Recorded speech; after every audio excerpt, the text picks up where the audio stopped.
ሰላም እንዴት ናችሁ?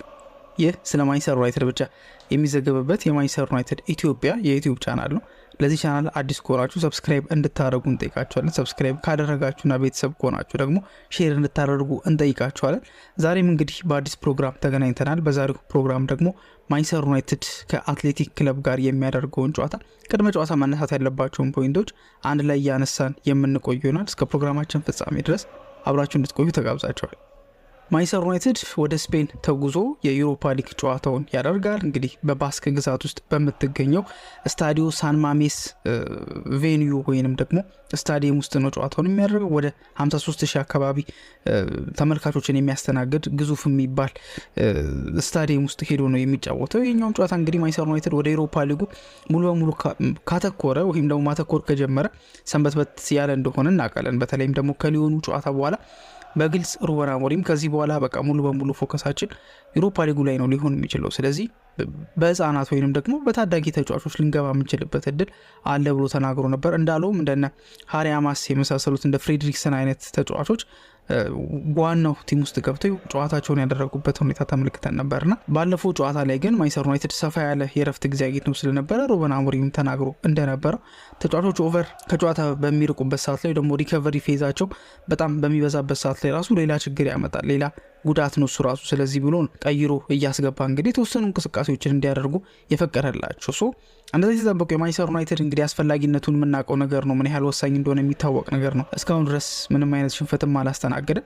የተሻለ ተስፋ ያለው ውድድርም እንግዲህ በዚህ ዓመት ብቸኛው የዩሮፓ ሊጉ እንደሆነ እናውቃለን። ካራቦ፣ ኤፍ ኤ ካፕ፣ ፕሪሚየር ሊግ የመሳሰሉት ኦልሬዲ አልቋል። የውድድር ዓመቱ አብቅቶለታል ማለት ይቻላል። ሰው የዩሮፓ ሊጉ ብቻ ነው ያለው። ሰው በዚህ ዩሮፓ ሊግ ላይ በደንብ እንግዲህ ደም ሰጥተው እንግዲህ በተለይ ያኛው ከምባክ እንግዲህ ከሊዮን ጋር በተደረገው ባክ በኋላ በአሪፍ መነቃቃት ወይ ደግሞ በጥሩ መነቃቃት ይጋጠማሉ ተብሎ ይታሰባል። አትሌቲክ ክለብ ወይ ደግሞ አትሌቲክ ቢልባኦ ቀላል የሚባል ቲም እንዳልሆነ የምናውቀው ነገር ነው። አደገኛ የሚባሉ ተጫዋቾች አሏቸው። የሚጫወቱበት መንገድ አሰልጣኛቸው ጥሩ ነውና ማንቸስተር ዩናይትድ በቀላሉ የሚወጣው ወይ ደግሞ በቀላሉ አርጎት የሚያልፈው አይነት ጨዋታ እንዳልሆነ መገመት ይቻላል ማለት ነው። ከዚሁ ጨዋታ በፊት ደግሞ ሩበን አሞሪም እንግዲህ ከማኑኤል ኡጋርቴ ጋር በመሆን ስለ ጨዋታው አንዳንድ ጥያቄዎችን ተቀብለው መልስ ሰጥተው ነበር። ከነዛም መካከል እንግዲህ ይጠቅማሉ ብዬ ያሰብኳቸውን የሚያወያዩን ይዤ መጥቼ እንግዲህ በዛ ዙሪያ ደግሞ የምናወራ ይሆናል። መጀመሪያ ላይ ስለ ውድድሩ አስፈላጊነት ነበር ተጠይቆ የነበረው። ምን ያህል ውድድሩ ያስፈልጋል እንዳለው እንግዲህ ውድድሩ በጣም የሚያስፈልግ ነገር ነው። ምን ያህል ለኛ ወሳኝ እንደሆነ የሚታወቅ ነገር ነው። በፕሪሚየር ሊግ ካለን ነጥብ፣ በፕሪሚየር ሊግ ካለን ጎል፣ አጠቃላይ ፐርፎርማንስ በዩሮፓ ሊግ እያሳየን የምንገኘው ፐርፎርማንስ በጣም የተሻለ እንደሆነ ግልጽ ነው። ግን የውድድር ዓመቱን ሴቭ ለማድረግ ወይ ደግሞ ሴቭ ስለማድረግ ከሆነ እያወራ ነው የውድድር ዓመቱ በምንም ታምር ሴቭ ሊደረግ አይችልም። ግን አትሊስት ማንቸስተር ዩናይትድ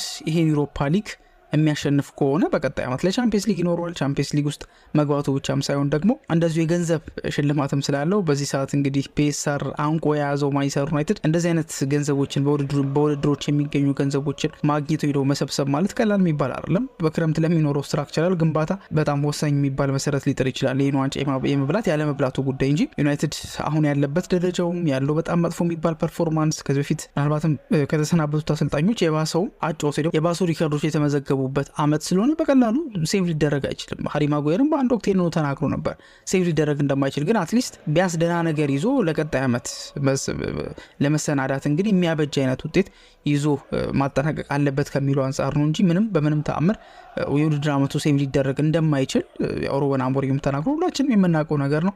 ስለ ራስሙስ ሆይሉንድም እንደዚሁ ጠይቀውት ነበረ። እንዴት ነው ስለሱ ሁኔታ ሲጠየቅም እንግዲህ ጠንክሮ እየሰራ ነው። ሁሌ ትሬኒንግ ላይ ያለው 100% ነው የሚሰጠው። ራሱን ለማሻሻል በጣም ጥረት ያደርጋል። ከኮቺንግ ስታፉ ጋር በጥሩ ሁኔታ ነው የሚሰራው። የአጥቂ አሰልጣኞቹ ጋር ከኛ ጋር በጥሩ መግባቦት ላይ ነው የሚሰራው። በጣም አሪፍ የሚባል ዝግጁነት ወይም ደግሞ የስራ ዴዲኬሽን ያለው ተጫዋች ነው።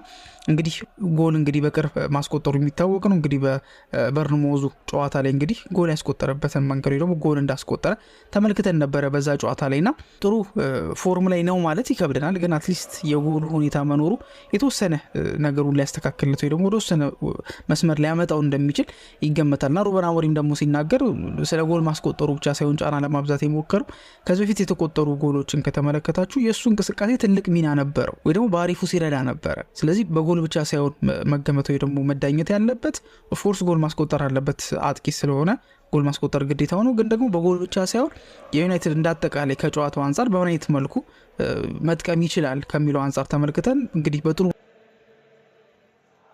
ሁኔታ ክለቡን እያገለገሉ ከሚገኙ ተጫዋቾች መካከል አንዱ ራስሙስ ሆይሉንድ ነው ብሎ ስለ ሆይሉንድ ጉዳይ እንግዲህ ተናግሯል። ከዛ ውጪ የተጠየቀው ጥያቄም እንግዲህ ከሊዮኑ ጨዋታ በኋላ ስለተፈጠሩ ደግሞ ስለዛ ጨዋታ ያለውን ነገር ነበር ለመጠየቅ ሞክሮ የነበረው። እንግዲህ በዛም በሚጠየቅበት ሰዓት ላይ የሊዮኑ ጨዋታ በተለይ በኦልድ ትራፎርድ ጨዋታዎች በሚደረጉበት ሰዓት ላይ በጣም የተለያዩ ነገሮች እንደሚፈጠሩ፣ የተለያዩ ድባብ እንዳለው፣ የተለየ ንዝረት እንዳለው እንደሚታወቅና ያም እንግዲህ እንደረዳቸው ደግሞ ያንንም እንደተመለከተ ያው ከዚህ በፊት እንደምናስታውሰው ከጨዋታው በኋላ ድምፁን ነው ይዤ መሄድ መፈልገው የሚለውን ሀሳብ መናገሩ የሚታወስ ነውና በቃ አካባቢውን አጠቃላይ እዛ አካባቢ ያለውን አትሞስፌር በኦልድ ትራፎርድ የሚደረጉ ጨዋታዎች እንደዚህ አይነት አድቫንቴጅ አላቸው ብሎ ከሊዮኑ በኋላ ወይ ደግሞ ስለ ሊዮኑ ጨዋታ እንግዲህ በዚህ ጋዜጣዊ መግለጫው ላይ ለመናገር ሞክሯል። ከዛ ውጭ ስለ አትሌቲክ ቢልባኦ እንደዚሁ ተጠይቆ ነበረ። ያው ምን ያህል ጠንካራ እንደሆኑ፣ አደገኛ ተጫዋቾች፣ ጉልበተኛ ተጫዋቾች እንደሆኑና በጣም በአደገኛ ፕረስ ሊያደርጉ እንደሚችሉ እናውቃለን የሚል አይነት አስተያየት ሰጥቶ ነበረ። በስፔን ውስጥም እንግዲህ በጣም በመከላከል የሚታወቅና ጎል ብዙ የማይቆጠርበት ምርጥ ቡድን እንደሆነ አትሌቲክ ቢልባኦ እንደዚህ አይነት ቡድን እንደሆነ እንደሚያምንና እንደዛ እንደሚሰማው ተናግሯል።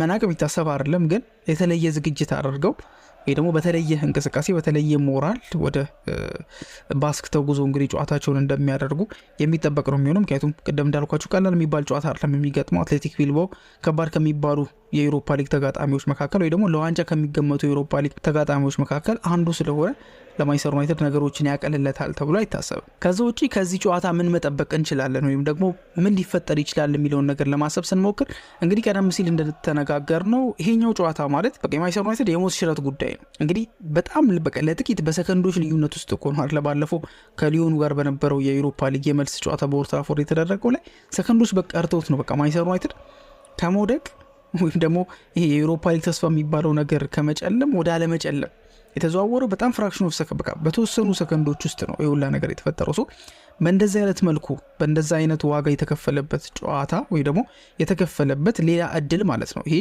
ከአትሌቲኮ ቢልባኦ ጋር የሚያደርጉት ጨዋታ። ሰው በዚህ ጨዋታ ላይ ምንም የሚቆጥቡት ነገር አይኖርም። አሰልጣኝ ሩበን አሞሪም ቤስት ብሎ የሚያስባቸውን ተጫዋቾች ሙሉ በሙሉ ሊጠቀም እንደሚችል ይገመታል። ለምሳሌ ከቡድኑ ጋር የተጓዙ ወይም ከስኳዱ ጋር የተጓዙ ተጫዋቾች ነበሩ እንደና አማድ ዲያሎ የመሳሰሉት ተጫዋቾች ግን ተጠይቆ ስለነሱ ብቁ ናቸው ማለት አይደለም። ግን ቀጣይ ለሚደረገውም ጨዋታ እዚሁ ሆነን ትሬኒንግ አድርገን ወደ እንግሊዝ መመለስ ምንፈልገው ስለዚህ ከዛ አንጻር ነው ያመጣናቸው ብሎ የተናገረው እንደና ቺዶቢ የራሱ ሳይቀር ከቲሙ ጋር መጓዙ የሚታወቅ ነገር ነው። ቺዶቢ እንግዲህ በዩሮፓ ሊጉ ላይ አልተመዘገበም፣ ሬጂስተር አልተደረገም። ሰው መጫወት የማይችል ተጫዋች ነው። ግን እዛ ያሉት ግን ከዛ አንጻር እንዲረዳቸው ለዝግጅት እንዲረዳቸው እንደሆነ ተናግሯል። ሰው ምንም የሚቆጥቡት ኃይል አይኖርም። ምንም የሚቆጥቡት በቃ ለቀጣይ ጨዋታ የሚሉት ነገር ስለማይኖር ሙሉ በሙሉ በደንብ ተጋርለው ሙሉ በሙሉ ያላቸውን ነገር ሰጥተው ሊጫወቱ እንደሚችሉና ማንቸስተር ዩናይትድ እንግዲህ ያለው አንገብጋቢነት ተጫዋቾቹን ከማፈራረቅ አንጻር የአሰልጣኝ ሩበን አሞሪምም የጌም ማኔጅመንቶች ደግሞ ማን ማኔጅመንቶቹ ውጤት በአጠቃላይ ምናልባት በዚህ ጨዋታ ላይ ዩናይትድን አስፈሪ የሚያደርገው ወይ ደግሞ ጠንካራ የሚያደርገው ሁኔታ ይኖራል ማለት ነው። ከዛ ውጪ አትሌቲክ ቢልባኦ እስኪ እንዴት ነው የሚጫወተው፣ ጥንካሬያቸው ምንድነው፣ ዊክነሳቸው ምንድነው የሚለውን ነገር እንመለከትና ከዛ በኋላ ደግሞ ማንቸስተር ዩናይትድ ይሄንን እንደዚህ አይነት ጥንካሬ ያለውን እንደዚህ አይነት ድክመት ያለውን ቡድን በምን አይነት መልኩ ማሸነፍ ይችላል የሚለውን ነገር ደግሞ ለማየት እንሞክራለን። መጀመሪያ ላይ ምን አይነት አጫወት ነው የሚጫወቱት ወይንም ደግሞ ስታይል ኦፍ ፕሌያቸው ምንድን ነው የሚለውን ነገር ለማየት ከሞከረን አትሌቲክ ክለብ የሚጫወተው በጣም ሃይሊ ፕረስ በማድረግ ነው። ደግሞ በጣም የሚታወቅበት አግሬሲቭ የሆነ ፕሬሲንግ እንደሚያካሂዱ ደግሞ በእንደዚህ አይነት መልኩ እንደሚጫወቱ በተደጋጋሚ ጨዋታዎች ላይ ታይቷል። በተለይ ፊት ለፊት የሚደረገው ፕሬሲንጉ የሚጀመረው ከፊት ለፊት አይደለም። በዘመናዊ እግር ኳስ እንደሚባለው የመጀመሪያው አጥቂ በረኛው ነው፣ የመጀመሪያው ተከላካይ ደግሞ አጥቂው ነው ተብሎ እንደሚወራው ወይ ደግሞ እንደሚባለው አይነት ነገር ነው። በጣም ፕረስ በሚደረግበት ሰዓት ላይ ፊት ለፊት ያሉት ፍሮንት ላይ የሚጫወቱ ተጫዋቾች እንደና ኒኮ ዊሊያምስ የመሳሰሉ ተጫዋቾች ናቸው አግሬሲቭሊ በጣም አደገኛ በሆነ መልኩ ፕረስ ለማድረግ የሚሞክሩት። ከሚታወቅባቸው ስታይል ኦፍ ፕሌይ መካከል አንደኛው በጣም ፕረስ ያደርጋሉ ነው። ወይንም ደግሞ በአጠቃላይ ኤርኔስቶ ቫልቬርዴ ነው የዚህ ቡድን አሰልጣኝ። ኤርኔስቶ ቫልቬርዴ ማለት ደግሞ ከዚህ በፊት የባርሴሎና አሰልጣኝ የነበረ ስፔናዊ ድንቅ የሚባሉ ወይ ደግሞ ከባድ ከሚባሉ ስፔናዊ አሰልጣኞች መካከል የሚጠቀስ ነው። በእርግጥ በነ ሉዊስ ኤንሪኬ ደረጃ የሚገኝ አሰልጣኝ ባይሆንም ግን ደግሞ ቀላል የሚባል አሰልጣኝ እንዳልሆነ ይታወቃል። እሱ የሚታወቅበት ይሄ የሃይ ኢንተንሲቲ ፊዚካሊ ዲማንዲንግ የሆነ አጫወትና ሞር ይሄ ከማወሳሰብ ወይ ደግሞ ነገሮችን በጣም ሆሪዞንታሊ ኳሶችን ከማመላለስ ይልቅ በጣም ዳይሬክት የሆነ ቨርቲካል የሆነ አጫወትን እንደሚመርጥ ወይ ደግሞ ሲመርጥ ከዚህ በፊት የነበሩት ጨዋታዎች ላይ ለመመልከት ይችላል። ሶ በዚህኛው አትሌቲክ ክለብ ላይ እንግዲህ የሰራው ቡድን ወይ ደግሞ የሰራው ቲም በእነዚህ አይነት መልኩ የሚጫወት ነው። ሶ እንዳልኳችሁ በስታይል ወይ ደግሞ በአጫወት ስታይሉ አደገኛ ከሚባሉ የአጫወት ስታይሉ አንደኛ በጣም አግሬሲቭሊ ሃይሊ ፕረስ እንዲያደርጉ ይፈልጋሉ። ሌላኛው ደግሞ በቃ ይሄ ቨርቲካሊቲ እና ዳይሬክት ትራንዚሽኖች ነው በጣም መጠቀም የሚፈልገው። በሚጫወትበት ሰዓት ላይ ለምሳሌ ኳስ ተጋጣሚ ጋር በሚሆንበት ሰዓት ላይ እንደምንም ፕረስ አድርጎ ምናምን ነገር ይነጥቁና የራሳቸው የሜዳ ክፍል ላይ ከሆነ የነጠቁት ፈጠን ብሎ ቨርቲካል የሆኑ ፓሶችን ያደርጋሉ። ማለት ቀጥ ያሉ ወደፊት በጣም ዳይሬክት የሆኑ ፓሶችን ያደርጋሉ። ሶ በፈጣን ትራንዚሽን በዳይሬክት ትራንዚሽን ነው ከአንዱ ከነሱ የመከላከል ስትራክቸር ወደ ማጥቃቱ የሚሄዱትና ብዙ ጊዜ እንዲሁም የሚባለው ምንድነው የመሀል ቦታቸው ደግሞ የመሀል ሜዳውን ባይፓስ ያደርጉታል የሚባልም ነገር። ምክንያቱም ቨርቲካሊ ነው የሚጫወቱት፣ በጣም ዳይሬክት የሆነ ትራንዚሽን ነው የሚጠቀሙት። ሰው የሚሮጡ ክንፍ ላይ የሚሮጡ በጣም ፈጣን የሚባሉ ተጫዋቾች፣ በአጥቂ ቦታ ላይም ፈጣን የሚባሉ ተጫዋቾች ያሉበት ቡድን ስለሆነ በቀላሉ ይሄ ፕሬሲንጉ ሁኔታው ደግሞ ፕሬስ የማድረጉ ነገር ይቀንሳል። ስለዚህ በእነዚህ ፈጣን ተጫዋቾች አማካኝነት በሚገባ ኳሱን ቶሎ እየለቀቁ ቶሎ በጣም ዳይሬክት ፓሶችን በማድረግ ከአንደኛው ኢንድ ወደ ሌላኛው ኢንድ እንዲደርስ ያደርጋሉ። ወይንም ደግሞ መሀል ላይ ያሉት ለምሳሌ እንደነ ሩይዝ የመሳሰሉት የአትሌቲክ ቢልባኦ የመሀል ተጫዋቾች እንደ ጃውሪ ጊዘር የሚባሉት አይነት ተጫዋቾች እንግዲህ ሞር በጣም ዲፌንሲቭሊ ምርጥ ናቸው። የመከላከል ለተከላካይ የሚሰጠው ሽንፋን ላይ በጣም ጥሩ የሚባሉ ናቸው። ግን ፓሶች ላይ ወይንም ደግሞ በጣም ክሬቲቪቲ ነገር ላይ ትንሽ የሚጎላቸው ነገር እንዳለ ይታወቃል። ሶ ቶሎ ብሎ ከአንደኛው ከመከላከል ስትራክቸር ቶሎ ብሎ ወደ ኒኮ ዊሊያምስ ሊሆን ይችላል፣ ወይ ደግሞ ወንድሙ ሌላኛው ዊሊያምስ ለሱ ሊሆን ይችላል። በረንጉየር የሚባለው 7 ቁጥር ተጫዋች ወይም ደግሞ በ10 ቁጥር ቦታ ላይ የሚጫወተው ተጫዋች ሊሆን ይችላል። እንደነ ሳናዲ አይነት 9 ቁጥር ቦታ ላይ የሚጫወቱ ተጫዋቾችን ጨምሮ በደንብ የሚሮጡ ተጫዋቾች ስለሆኑ ኤርኔስቶ ቫልቬርዴ እንግዲህ ኳሱ በሚገኝበት ሰዓት ላይ ቨርቲካሊቲና ዳይሬክት የሆነ ትራንዚሽን እንዲጠቀሙ ያደርጋቸዋል። ከዛ ውጪ ዋይድ ፕሌዎችን በጣም ይጠቀሙ ወይ ደግሞ ሜዳውን አስፍተው ሜዳውን ለጠጥ አድርገውት እንደሚጫወቱ በተደጋጋሚ ተመልክተናል። ይህም እንግዲህ ለጠጥ በሚደረግበት ሰዓት ላይ የተጋጣሚ መከላከል ስትራክቸር እየተበተነ ይመጣል። አንድ ለአንድ አጋጣሚዎችን በተደጋጋሚ ለማግኘት ሊሞክሩ ይችላሉ። ለምሳሌ ሁለቱ ዊሊያምስ ወንድማማቾች ወይም ደግሞ ኢናኪ ዊሊያምስ እና ኒኮ ዊሊያምስ በጣም 1v1 በጣም የሚገርም አይነት እንቅስቃሴ ያላቸው ናቸው። ድሪብል የሚያደርጉበት ሰዓት ወይ ደግሞ ድሪብል የሚያደርጉበት ብቃታቸው ይደነቃል። ኳስ አጨራረሳቸው ደግሞ ጎል አጨራረሳቸው በጣም ከሚደነቁላቸው ተጫዋቾች መካከል ይጠቀሳሉና በእነዚህ ምክንያት በጣም ዋይድ አድርጎት በደንብ ሰፋ አድርጎት ተጫዋቾችን እየነጠለ መጫወት የሚመርጥ አይነት ተጫዋች ነው። ከዛ ውጪ በሚከላከሉበት ሰዓት ላይ በጣም ኮምፓክት ሆኖ ነው የሚከላከሉት። ለምሳሌ በጣም በሃይ ፕረስ ወደፊት በሚጫወቱበት ሰዓት ላይ ወይ ደግሞ ሃይሊ ፕረስ በሚያደርጉበት ሰዓት ላይ ወደ ሚድ ብሎክ እንዳስፈላጊነቱ ወደ ሚድ ብሎክ ተቀይሮ በእንደዚህ አይነት መልኩ ኮምፓክት በሆነ ወይ ዲፌንድ ያደርጋሉ ወይም ደግሞ ይከላከላሉ ማለት ነው። አሁን ደግሞ ጥንካሬያቸው ምንድነው? አሁን ስታይል ኦፍ ፕሌያቸውን ነው የተመለከትነው። ጥንካሬያቸው ምንድነው፣ ዊክነሳቸው ምንድነው የሚለውን ነገር ደግሞ እንመለከታለን። የመጀመሪያ ጥንካሬያቸው ተብሎ የሚነሳው ምንድነው? በቃ አትሌቲሲዝማቸውና ፊዚካሊቲያቸው በጣም ይደነቅላቸዋል። እንግዲህ አጫወቱንም ከተመለከትን ምን ያህል ፊዚካሊቲ ወይም ደግሞ በጣም አትሌቲክ የሆነ አጫወት ወይ ደግሞ ብቃት ወይም ደግሞ የአቋም ብቃት ደረጃ ላይ መገኘት እንዳለባቸው ቅድም ካልኳቸው አጫወት ስታይል መረዳት እንችላለን። ለምሳሌ በዋይር ነው የሚጫወቱት፣ አስፍተው ነው የሚጫወቱት የሚለውን ነገር ተመልክተናል። ቨርቲካሊ የሆኑ ኳሶችን በጣም ዳይሬክት የሆኑ ትራንዚሽኖችን ነው የሚጠቀሙት። ስለዚህ ፊዚካሊቲያቸው ለዚህ የሰጠ ስለሆነ በእንደዚህ ትራንዚሽኖች ላይ ደግሞ በፈጣን ካውንተር አታኮች ላይ በጥሩ ሁኔታ ኤክስኪዩት ማድረግ እንዲችሉ ያደርጋቸው የአትሌቲሲዝም እና ፊዚካሊቲ አቅማቸው ማለት ነው። ከዛ ውጪ በክንፍ ላይ የሚያደርጉት ጨዋታና ካውንተር አታካቸው በጣም ያስፈራል። እንግዲህ በክንፍ ላይ ማለት በግራና በቀኝ የዊሊያምስ ወንድማማቾች ናቸው ያሉት። ኒኮ ዊሊያምስ በግራ በኩል አለ፣ ኢናኪ ዊሊያምስ ደግሞ በቀኝ በኩል አለ። ኢናኪ ዊሊያምስ ታላቁ ነው፣ ኒኮ ዊሊያምስ ታናሹ ማለት ነው። ሁለቱ ተጫዋቾች በላሊጋው ላይ ራሱ በጣም የሚፈሩ በጣም ጥሩ ስታት ያላቸው ጥሩ የሚባል እንቅስቃሴ ከሚያደርጉ የመስመር ተጫዋቾች መካከል የሚጠቀሱ ናቸው።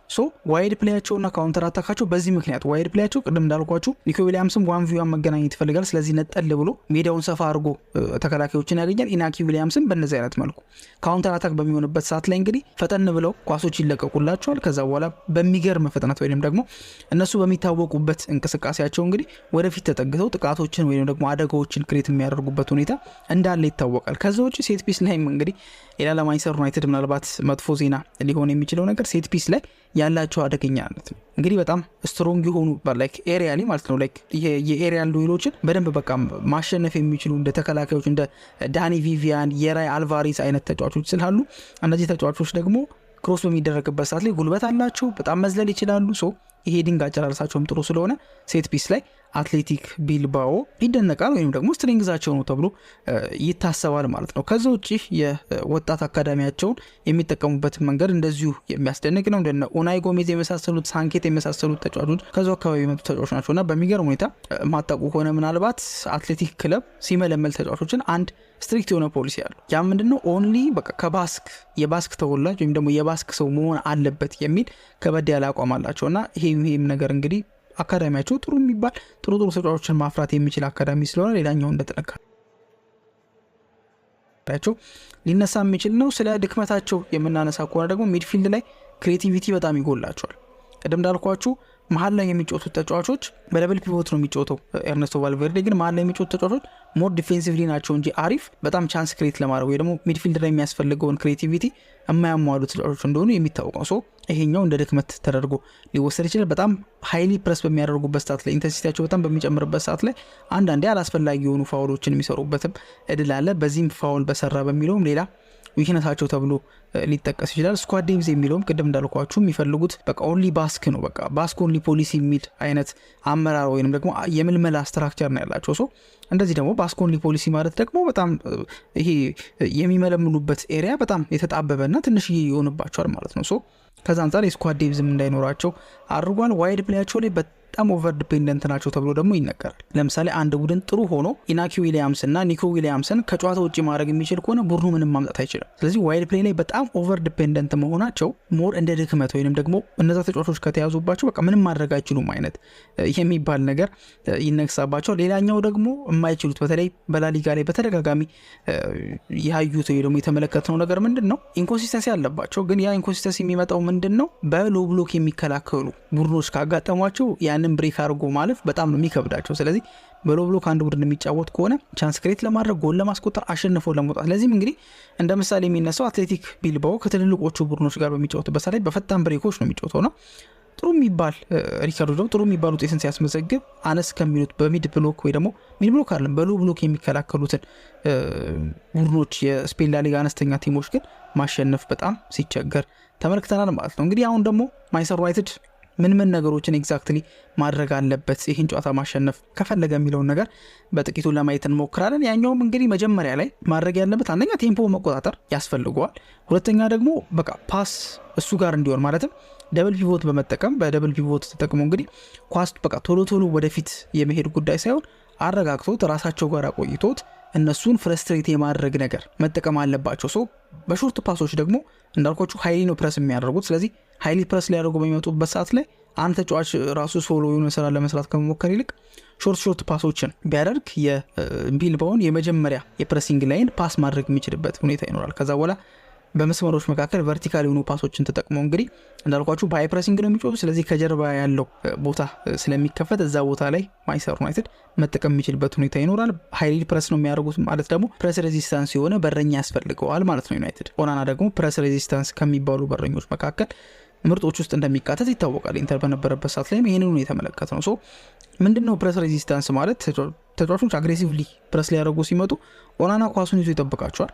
ልክ እነሱ ወደሱ ሲመጡ ከነሱ ጀርባ የሚከፈተውን ስፔስ በመመልከት ለአንደኛው ተጫዋች ይሰጠዋል። ያ ተጫዋች ያንን ስፔስ ያጠቃሉ። ከዛ ሽፍት እያደረገ ሲመጣ ለማንቸስተር ዩናይትድ የተሻለ አማራጮችን ሊጠቀም የሚችልበት ሁኔታ አለ ተብሎ ይታሰባል። ከዛ ውጭ እንግዲህ ማንቸስተር ዩናይትድ በሚጫወትበት ሰዓት ላይ ፈጣን ትራንዚሽኖችን ቢጠቀም በተለይ በቃ ፈጠን ያሉ ብሬኮችን ቢወስድ ወይም ደግሞ ኳስ በያዘ ሰዓት ላይ ቶሎ ብሎ ወደፊት መጣል የሚችልበት ሁኔታ ደግሞ ካለ ማለት ኳሱን ይዞ መጫወቱ እንዳለ ነው የመጀመሪያውን ፕሬስ ሬዚስት ለማድረግ ማለት ነው። ከዛ ውጭ ግን ፈጠን ያሉ ዲያጎናል ስዊቾችን በማድረግ ማንቸስተር ዩናይትድ ቶሎ ስዊች እያደረገ እነሱ መፈተን የሚችልበት እድል እንዳለ እንግዲህ ይነገራል ወይም ደግሞ ይሰማናል ማለት ነው። ሌላኛው ደግሞ ቅድም እንዳልኳችሁ ድክመታቸው ተብሎ ከሚታሰበው ነገር መካከል አንደኛው ሴንትራል ሚድፊልድ ቦታ ላይ በጣም ክሬቲቪቲ ችግር ወይ ደግሞ የክሬቲቪቲ እጥረት አለባቸው። ስለዚህ ያን ቦታ በሚገባ ማንቸስተር ዩናይትድ መጠቀም የሚችል ከሆነ ወይንም ደግሞ በደንብ የሚያስጨንቃቸው ከሆነ እነዛ ተጫዋቾች ሞር ይሄ አስገዳጅ የሚባል ሚስቴኮችን የሚሰሩበት እድል ስላላቸው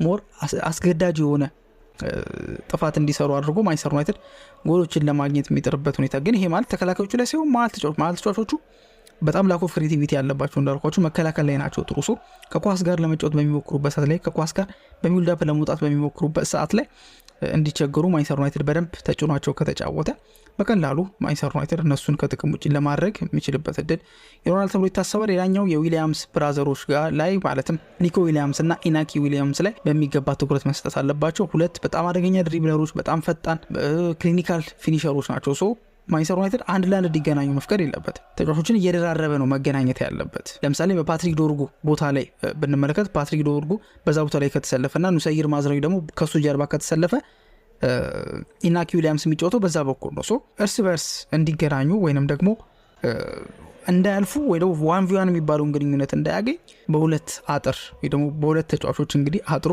ማንቸስተር ዩናይትድ ምክንያቱም እነዚህ ተጫዋቾች ኢንዲቪጁዋሊ ምን ያህል ጨዋታዎችን መቀየር እንደሚችሉ በላሊጋ በተለይ ላሊጋን ለሚመለከት ሰው ቀላል ነው። ሰው እነዚህ ተጫዋቾች ላይ በሚገባ ትኩረት መሰጠት አለባቸው። ሌላኛው ደግሞ ሴት ፒስ ማንቸስተር ዩናይትድ በሚገባ መጠንቀቅ አለበት። ምክንያቱም እንዳልኳችሁ ረጃጅም ሰዎች አሏቸው፣ ኤሪያል ዱዌል ላይ ምርጥ የሆኑ ተከላካዮችም ስላሏቸው ሴት ፒስ የሚጠቀሙበት መንገድ በጣም አደገኛ ስለሆነ ማንቸስተር ዩናይትድ የሴት ፒሱ ጉዳይ ላይ እንደ ማጉዌር የመሳሰሉ ተጫዋቾችን እያስገባ ጠንከር ያሉ መከላከሎችን ማድረግ እንዳለበት ይታወቃል። ሌላኛው የመጨረሻውና ግን ወሳኙ ግን መጀመሪያ ጎል ማስቆጠር ነው። እንግዲህ ቢልባኦ በዩሮፓ ሊጉ ላይም እንደዚሁም ደግሞ በላሊጋው ላይ ቀድሞ ጎል ተቆጥሮበት ቼዝ በሚያደርግበት ሰዓት ላይ ብዙ ጊዜ ውጤታማ አይደለም ይባላል። ስለዚህ ይህንንም አድቫንቴጅ መጠቀም የሚችል ከሆነ ዩናይትድ ምናልባት የመጀመሪያውን ጎል አስቆጥሮ አትሌቲክ ቢልባኦ እንደሚባለው ለመመለስ ቼዝ እያደረጉ ለመጫወት እንግዲህ ችግር እንዲፈጠርባቸው ማድረግ የሚችል ይሆናል። እናንተስ ስለዚህ ጨዋታ ምን ሀሳባላችሁ? በኮሜንት ሴክሽን ላይ እንድታስቀምጡልን እንጠይቃችኋለን። በቀጣይ ፕሮግራም እስከምንገናኝ ድረስ መልካም ጊዜ ይሆንላችሁ።